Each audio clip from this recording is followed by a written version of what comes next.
तो दोस्तों, कैसे हो आप सभी। मैं आशा करता हूँ आप सभी ठीक होंगे। दोस्तों, कहानी में आगे बढ़ने से पहले अगर आप हमारे चैनल पर नए हैं तो प्लीज हमारे चैनल को सब्सक्राइब जरूर कर लीजिए।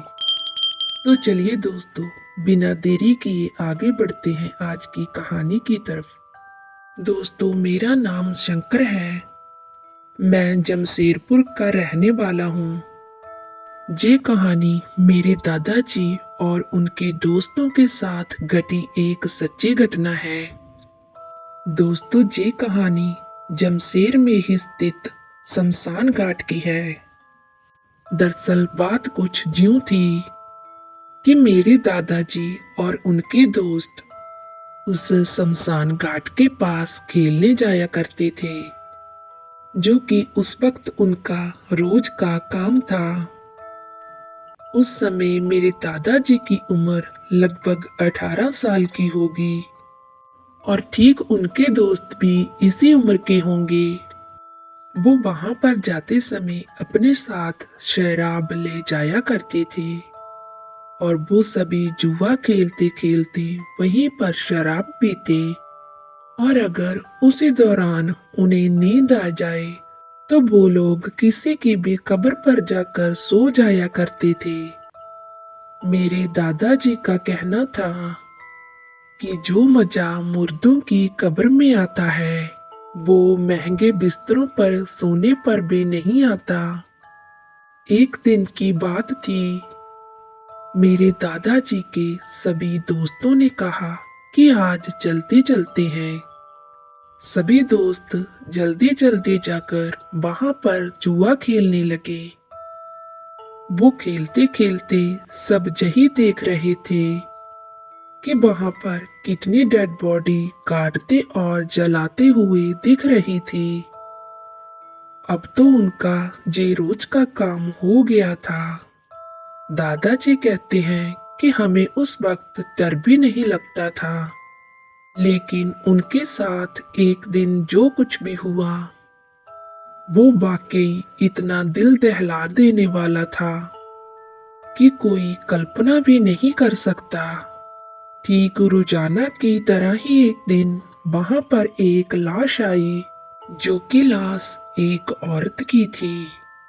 उस वक्त उस औरत के साथ काफी लोग आए हुए थे। वो सभी उस औरत को दफनाने के लिए आए थे और मेरे दादाजी और उनके दोस्त उस वक्त जुआ खेल रहे थे कि तभी अचानक से उनके एक दोस्त की नजर उस औरत पर पड़ी कि उस लाश का पेट फूला हुआ था। तो उसने उन लोगों से पूछताछ की तो उन सभी आदमियों से किसी एक आदमी ने जवाब दिया कि इस औरत के पेट में बच्चा है और ये औरत मर गई है।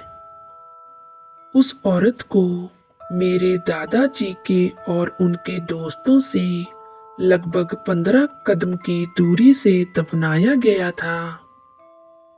सब क्रिया हो जाने के बाद जो लोग उस औरत के साथ आए थे वो सभी अब सबके सब वापस चले गए और दूसरी तरफ मेरे दादाजी और उनके दोस्त अपने जुआ खेलने में मगन हो गए थे।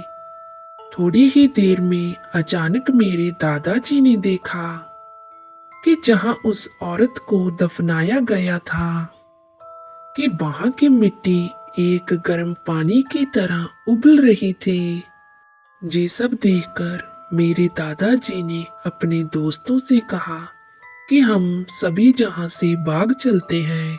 मेरे दादाजी अभी ये सब बातें कर ही रहे थे कि तभी अचानक से वो औरत अपनी कब्र से उठकर बैठ गई। धीरे धीरे उसके हाथों के नाखून लंबे होने लगे और उसका मुंह एकदम से भयानक हो गया। बस इतना देखते ही मेरे दादाजी और उनके सभी दोस्त वहां से भाग आए। वो सभी उस शमशान से भागकर सड़क पर आकर रुक गए थोड़ी ही देर बाद एक दूध वाला वहां से गुजरता जा रहा था कि तभी मेरे दादाजी ने उस दूध वाले से कहा कि अंकल जी वहां से मत जाइए। उस दूध वाले ने मेरे दादाजी से पूछा कि क्यों। फिर दादाजी ने उसे सारी बात बताई, लेकिन वो दूध वाला दादाजी की बातों को नजरअंदाज करते हुए उसी तरफ चला गया। जैसे ही वो दूध वाला उस शमशान घाट के पास पहुंचा ही था और उस चुड़ैल ने उसे वहीं पर मार दिया।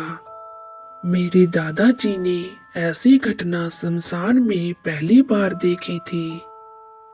ये सब देखकर वो दौड़ते हुए वो सभी लोग एक अघोरी के पास पहुंचे और वो बाबा काली मंदिर में पूजा कर रहे थे।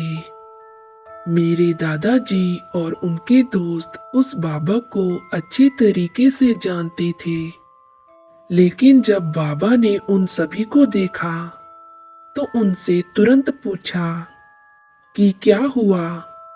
तब जाकर उन सभी ने बाबा जी को सारी बात बता दी। उस अघोरी बाबा ने तुरंत उस औरत के घर वालों को फोन किया। फोन पर उन्होंने कहा कि आप जो डेड बॉडी लेकर आए थे, अब वो औरत एक चुड़ैल बन चुकी है और वो अपनी कब्र से बाहर जिंदा उठकर बैठ गई है और उसने एक बेगुनाह दूध वाले को भी मार डाला है। बाबा की ये बात सुनकर उस औरत के घर वालों ने बाबा से पूछा कि ऐसे भला कैसे हो सकता है। बाबा ने कहा कि ऐसा हो सकता है या नहीं, ऐसा हो चुका है। तुम लोग सच सच बताओ कि इस औरत की मृत्यु कैसे हुई थी। तो उस औरत के घर वालों ने बताया कि जिस औरत की मृत्यु हुई है वो उनकी पत्नी है। वो गर्भवती थी जिसने डिलीवरी के समय दम तोड़ दिया था। वैसे हम लोगों ने उसे पूरी विधि विधान से दफनाया है, तो वो चुड़ैल कैसे बन गई। बाबा ने उनसे कहा कि तुम लोग जल्दी से जहां पर आ जाओ, तब मैं आपको बताऊंगा कि इसका आखिर कारण क्या है। उन्होंने कहा ठीक है, हम तकरीबन 1 घंटे में वहां पर पहुंच जाएंगे। इसके बाद उस अघोरी बाबा ने सबसे पहले उस शमशान घाट को मंत्रों से बांध दिया, जिस कारण अब वो चुड़ैल शमशान से बाहर नहीं आ सकती थी। थोड़ी देर बाद उसके घर वाले भी वहां पर पहुंच चुके थे। वहां पर पहुंचते ही उन्होंने उस अघोरी बाबा से पूछा कि आप इसके चुड़ैल बनने का क्या कारण बताना चाहते थे, अब बताइए। तब जाकर बाबा ने उन्हें बताया कि इस औरत के पेट में जो बच्चा मर गया है उसे बाहर निकालना होगा, क्योंकि कोई भी गर्भवती महिला जिसके पेट के अंदर ही बच्चा मर जाए, उसको और उसके बच्चे को एक साथ नहीं दफनाते, बल्कि बच्चे को बाहर निकालकर उसके बच्चे को उसकी माँ के बगल में गाड़ देते हैं। हमारे पास सिर्फ एक यही उपाय है इस मुसीबत से बाहर निकलने का। बाबा की बात सुनकर सब के सब डर गए कि आखिर ऐसा कैसे होगा। ये तो बिल्कुल नामुमकिन है, ये तो हो ही नहीं सकता। तब जाकर बाबा ने उन सभी को कहा कि सब नहीं, सिर्फ वो ही जाएगा जो उस औरत का देवर है, यानी कि उस औरत के पति का छोटा भाई।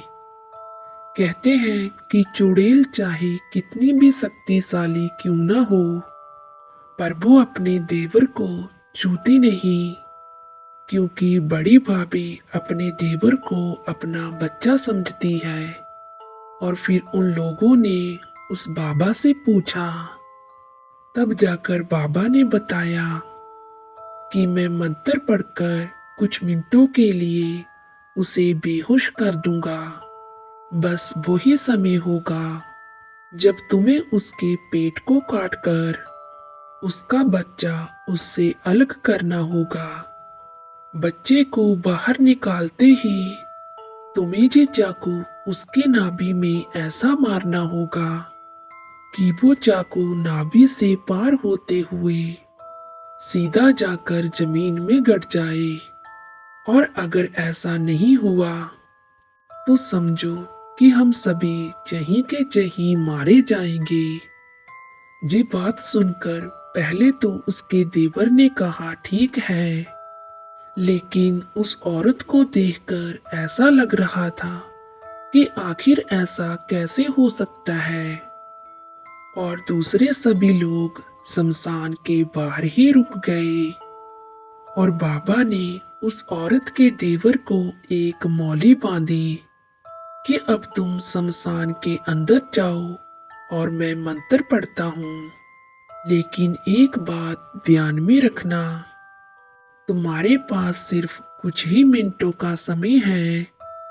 मैं उससे ज्यादा उसे रोक नहीं पाऊंगा। बाबा ने इतना कहकर बाबा ने उसे अपनी पूजा और मंत्रों से सिद्ध किया हुआ चाकू दिया और उसके चलते ही मंत्र पढ़ना शुरू किया। एक तरफ मंत्र चल रहे थे और जैसे ही उसका देवर शमशान के अंदर गया तो उसने देखा कि उसकी भाभी वहीं पर बैठी हुई है। उसका देवर पास ही की बनी हुई एक कब्र के पीछे छुप गया।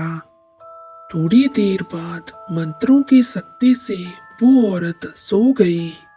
मौका पाकर उसके देवर ने तुरंत जाकर उस चाकू से उसके ऊपर हमला किया। उसने जल्दी से उसका पेट काटकर बच्चे को बाहर निकाला और एक ही सांस से जोरदार ऐसा चाकू मारा कि वो चाकू सीधा उसकी नाभि से होते हुए सीधे जाकर जमीन में गड़ गया। अब तो चाहकर भी वो वहां से उठ नहीं सकती थी। इसके बाद बाबा और सभी लोग शमशान के अंदर आ गए।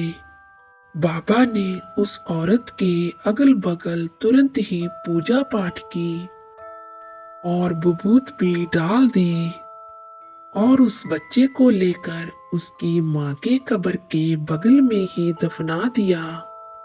सब कुछ पूरी विधि विधान से होने के बाद बाबा ने मंत्रों से उसकी कब्र पर एक कील गाड़ दिया। उस कील को गाड़ते ही उस बाबा ने कहा, इस कील को भूलकर भी मत निकालना। साथ ही बाबा ने दादाजी और उनके दोस्तों को भी कहा कि अगर आप लोगों को जुआ खेलना हो तो मंदिर में आकर खेलना, अकेले शमशान में कभी मत आना। शाम के और रात के समय तो बिल्कुल भी नहीं। जब मेरे दादाजी ने मुझे ये कहानी सुनाई तो मुझे लगा कि ये कहानी सच नहीं झूठ है। मगर जब मेरे दादाजी गुजरे तो हम सभी वही शमशान घाट पर गए थे। तो अचानक मेरी नजर उसी कब्र पर पड़ी जिस पर कील गाड़ा हुआ था और वो कील अब भी उसी कब्र पर गाड़ा हुआ है। तो तब जाकर मुझे विश्वास हुआ कि दादाजी की सुनाई हुई कहानी कहीं ना कहीं सच थी। तो दोस्तों, कैसी लगी आपको आज की कहानी? अगर आपको आज की कहानी अच्छी लगी तो प्लीज चैनल को सब्सक्राइब और वीडियो को लाइक जरूर कीजिए। और आप हमें कहां से सुन रहे हैं ये कमेंट बॉक्स में जरूर बताइए। तो तो चलिए दोस्तों, कल मिलेंगे एक और नई कहानी के साथ।